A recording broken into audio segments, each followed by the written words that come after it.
अखिल भारतीय बैलगाडी संघटना या युवा चालक मालक मेळाव्यासाठी मंचकावर उपस्थित असलेले आजच्या कार्यक्रमाचे अध्यक्ष आबासाहेब डोंगरे, त्याचबरोबर सर्व वरिष्ठ पदाधिकारी, तालुका अध्यक्ष, उपाध्यक्ष, सर्व समोर बसलेले बैलगाडी मालक आणि माझे युवा बांधव,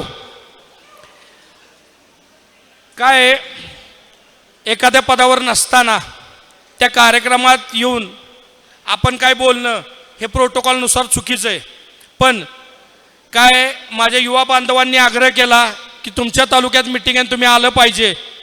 आणि ही जरी पदावर नसलो तर या बैलगाडी संघटनेचा सदस्य आहे म्हणून मी आज इथं आलेलो आहे. मी अखिल भारतीय बैलगाडी संघटनेचा सचिव म्हणून बोलत नाही, तर एक बैलगाडी मालक म्हणून बोलतोय, ह्या संघटनेचा सदस्य म्हणून बोलतोय.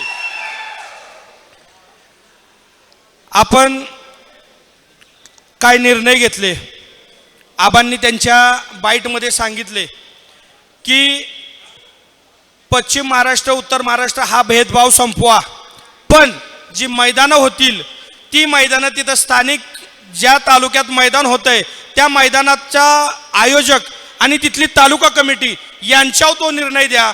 त्या अनुषंगानं पश्चिम महाराष्ट्रातल्या आयोजकांनी आणि तालुका कमिट्यांनी तुम्ही स्वतः निर्णय घ्यायचे की मैदान मर्यादित घ्यायचं का ओपनचं घ्यायचं, हा सर्वस्वी निर्णय तुमचा राहील. दुसरी गोष्ट, मगाशी रणजित आमचा समालोचक रोज त्याचं चांगलं समालोचन करतो, आजही 4 गोष्टी चांगल्या बोलून गेला. पैलवान, नोंदणी कधी करणार सांगा, नोंदणीची तारीख ठरवा. तुम्हाला 4 वर्षात हेच कळालं नाही नोंदणी कधी करणार, कधी झाली, कुणाकडे, तर तुम्ही कशाचं पुढं काम करणार संघटनेचं. अरे ज्या दिवशी संघटना स्थापन झाली त्या दिवशी तालुका कमिट्या स्थापन झाल्या, त्या दिवशी प्रत्येक तालुक्याला सांगितलं होतं तुमच्या तालुक्यातली बैलगाडी मालकांची नोंदणी करा, ती लिस्ट माझ्याकडे जमा करा, त्यांचे पैसे माझ्याकडे जमा करा. जर तुमचे पैसे माझ्याकडे आले नाहीत, नावं माझ्याकडे आली नाहीत, तर नोंदणी मी कशाची करणार. जर तुमची नावं माझ्यापाशी पोचली नाहीत तर नोंदणी करणार कशाची मी. ह्या गोष्टी गेले 2 वर्ष मी बापू 4 वेळा ग्रुपवर सांगितल्या, तुमची लिस्ट माझ्याकडे द्या, पैसे माझ्याकडे द्या.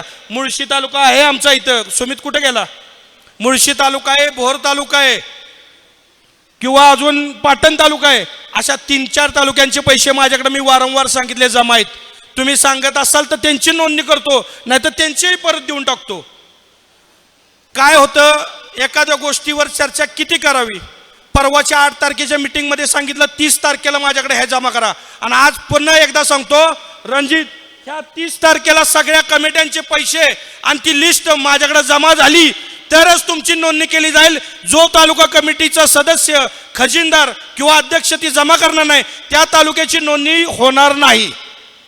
दुसरा मुद्दा आला खरेदी विक्रीचा.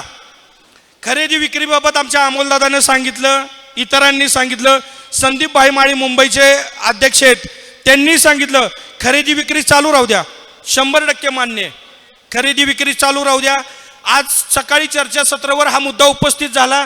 काही जणांनी सांगितलं इथला स्थानिकचा बैलगाडी मालक किंवा इथला जो माणूस खरेदी विक्री करतो त्याची किंमत आवाढ हवी आहे. तो 10 लाखाचा बैल 50 लाख किंमत सांगतो म्हणून आम्ही उत्तर महाराष्ट्रातून खरेदी करतो. मला मान्य आहे, कदाचित आमचा बैल मालक किंवा आमचा इथला शेतकरी जास्त किंमत सांगत असेल, पण खरेदी करणाऱ्यांनी आजपर्यंत केलेल्या खरेद्या त्याच्यावर एकदा तपासून बघावं, त्यातली किती टक्के बैल पळाली. 70 लाख, 80 लाख, 60 लाख, 50 लाख 6 महिन्यात गायब. आणि विषय आला की म्हणायचं पश्चिम महाराष्ट्र जास्त किंमत सांगतोय. भाई, आजच्या बाईटच्या माध्यमातून मला तुम्हाला सांगायचंय, तुम्ही गेले 30-40 वर्ष घाटावर येत आहे. घाटावरची बैल ह्या 4 वर्षापूर्वीपर्यंत तुम्ही खरेदी केली, पण ती बैल 10-10 वर्ष पळाली. आणि ह्यांची बैल 1 वर्ष पळत नाही, आणि तुम्ही ह्यांच्यासाठी आम्हाला विनंत्या करता. कशासाठी विनंत्या करता. मला 100% मान्य आहे की खरेदी विक्री तात्या तुम्ही म्हणताय झाली पाहिजे. तुम्हाला पटलं तुम्ही 10 लाखाचा बैल घ्या, पण तो बैल आल्यानंतर 1 महिना इथं 2 महिने बांधून राहू द्या. त्याच्यानंतर कळेल तो बैल किती पळतोय, त्या बैलाला तुम्ही फेरे टाका. तो बैल इथं खरेदी केल्यानंतर वर्ष नाही, कायमस्वरूपी परत तिकडे नाही गेला पाहिजे. तर खरेदी चालू करा. बैल खरेदी करायचा 3 महिन्यानं नाही माझ्या बैलाचा पाय लंगडतोय. अरे तिथला डॉक्टर काय वरनं शिकून आलाय का आणि इथला डॉक्टर काय गोशाळेत शिकलाय का? तिथल्या खरेद्या तुम्हाला चालत्यात. मग ह्या लोकांचा पण विचार करा हो. मिली माणसं, लोकांना जमिनी राहिल्या नाहीत. थोडासा काहीतरी स्वार्थ ठेवा. परवा दिवशी मीटिंग झाली, अन्याय विरुद्ध आंदोलन, अन्याय विरुद्ध आंदोलन. विलास पैलवान लय शिव्या देतो, विलास पैलवान लय परकड बोलतो, विलास पैलवान अन्याय करतो. अरे आज इथं बसणारा 1000 बैलगाडी मालक कुणाच्या सांगण्यावरून आला नाही. ह्या विलास पैलवानच्या कामावर, ह्या अखिल भारतीय बैलगाडी संघटनेच्या कामावर, ह्या नितीन आबा शेवाळेच्या कामावर विश्वास ठेवून इथं आलाय. परवाच्या मीटिंग मध्ये 10 वेळा बोलून दाखवलं. ज्याच्यावर अन्याय झाला त्यानं या बोला. एक माणूस पुढे येऊन बोलला नाही ह्या विलास पैलवानना अन्याय केला नाही. तिथंच विलास पैलवानच्या कामाची पोचपावती तिथल्या मीटिंगनं तुम्हाला दिली आहे. ह्या मीटिंग बद्दल आम्ही कधी कुणाला फोन केले? श्याम भाऊ तुम्हाला फोन आलाय का माझा मीटिंगला या? संजू भाऊ तुम्हाला आला का मीटिंगला या? आम्हाला बोलवण्याची गरज नाही रे, आम्ही आमचं काम करतोय. राहिला विषय, अनेकांना वाटलं 7 जणांची संघटना आमच्या उदयदादाकडे गेले, आमच्या मांगडेदात्याकडे गेले, आमच्या इतर पदाधिकाऱ्यांच्याकडे, ह्यांना तापवण्याचा प्रयत्न केला. तुमचं नाव नाही, तुम्ही त्यांच्यासाठी भांडणार. अरे ही हाडाची माणसं आहेत संघटनेची, ही ह्या संघटनेपासून तुटणार आहेत का? अरे ह्यांचं नाव असो नसो, ही बैलगाडी क्षेत्रासाठी काम करणारी माणसं आहेत. काही जणांनी मुद्दा उपस्थित केला, मी अमुक अमुक तालुक्याचा अध्यक्ष आहे आणि विलास पैलवानने आमचा फोन उचलला नाही. अरे तुझ्या उपाध्यक्षाचा, तुझ्या सदस्याचा फोन घेऊन त्याला निर्णय दिल्यानंतर तुझा फोन उचलायची गरज होती का? त्या एका माणसानं अख्ख्या संघटनेची आडी नासावली.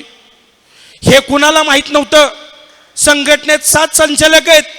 मी एका सही करायची होती म्हणून त्याला घेऊन गेलो माझ्याबरोबर.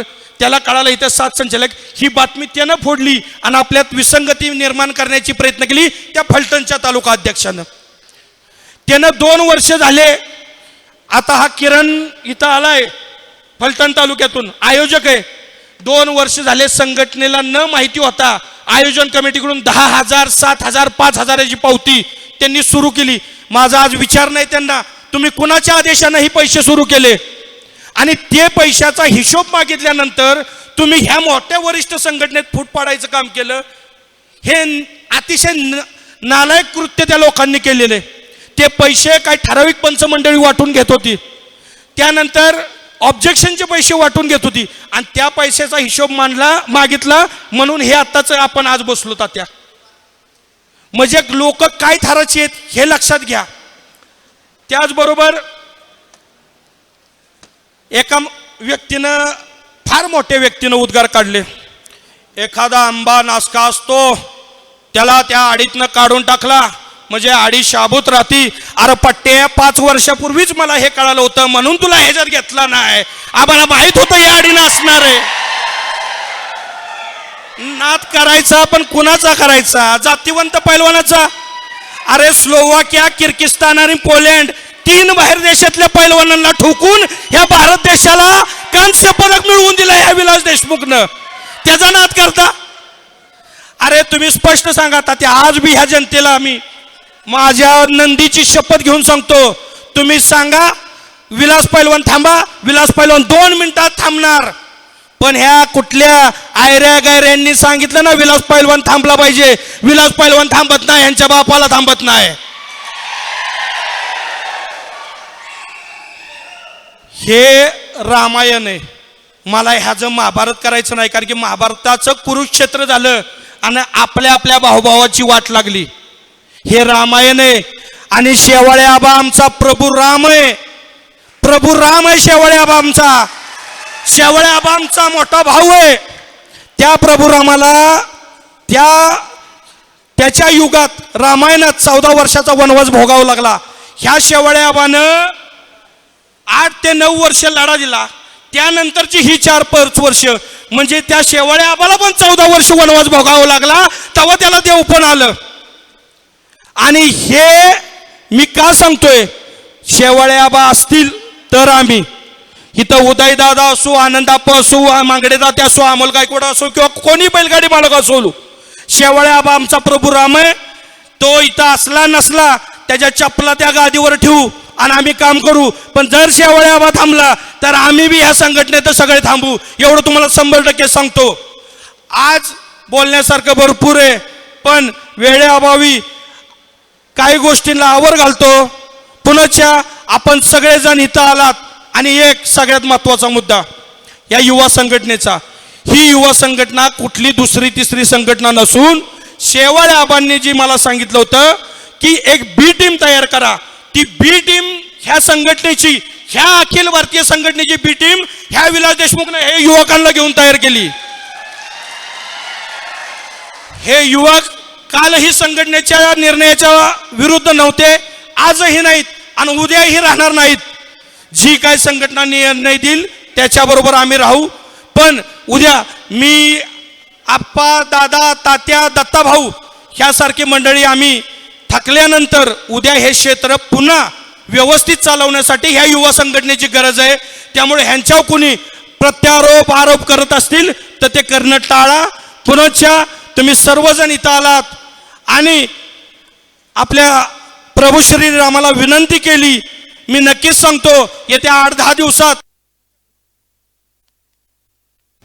पुढच्या 9 तारखेपर्यंत जे मैदान आमच्या राहुल आप्पाने घेतले त्या 9 तारखेच्या अगोदर आबांचा आणि इतर पदाधिकाऱ्यांचा निर्णय 100% होईल आणि तो सकारात्मक होईल. एवढंच बोलतो आणि थांबतो. जय हिंद, जय महाराष्ट्र.